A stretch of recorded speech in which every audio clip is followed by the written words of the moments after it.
भारत का press freedom index लगातार नीचे गिर रहा है। इसके लिए मैं भारत के प्रधानमंत्री माननीय मोदी जी को ही जिम्मेदार मानता हूं। अब आप में से कई लोग ये प्रश्न पूछेंगे, मोदी जी ही क्यों, अन्य पार्टी और नेता क्यों नहीं? उसके स्पष्ट जवाब हैं।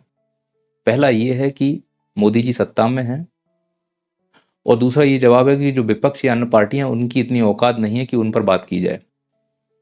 विपक्ष तो दो कौड़ी का है इस देश में। साले सस्ता नशा करके बैठे हुए हैं, घटनाएं हो जाती हैं, उन्हें फर्क ही नहीं पड़ता। डीएक्टिव मोड में डले हुए हैं, तो उनकी बात करना समय बर्बाद करना है। अब रही बात सत्ता पक्ष की, मजबूती से खड़े हुए हैं।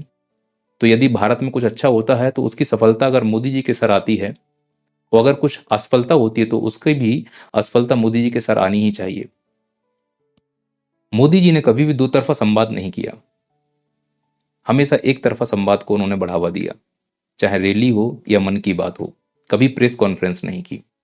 इससे पत्रकारों में हिम्मत ही नहीं आई कि उनसे कुछ प्रश्न पूछे जाएं, वो प्रश्न पूछे जाएं जो देश के लिए जरूरी है। और अगर प्रश्न पूछे भी गए उनसे इंटरव्यू में, तो उनके व्यक्तिगत स्तर के लिए पूछे गए, उनकी राजनीति को चमकाने के लिए पूछे गए हैं। देश हित में कोई उनसे प्रश्न नहीं पूछ सकता। हिम्मत ही नहीं हो पा रही है। तो ये जो मैसेज है वो नीचे तक जाता है, अन्य राज्यों के सीएम तक भी जाता है कि जब देश का मुखिया ही दो तरफा संवाद नहीं कर रहा है, तो किसी पत्रकार की हिम्मत कैसे हो कि वो किसी सीएम से दो तरफा संवाद करवा ले।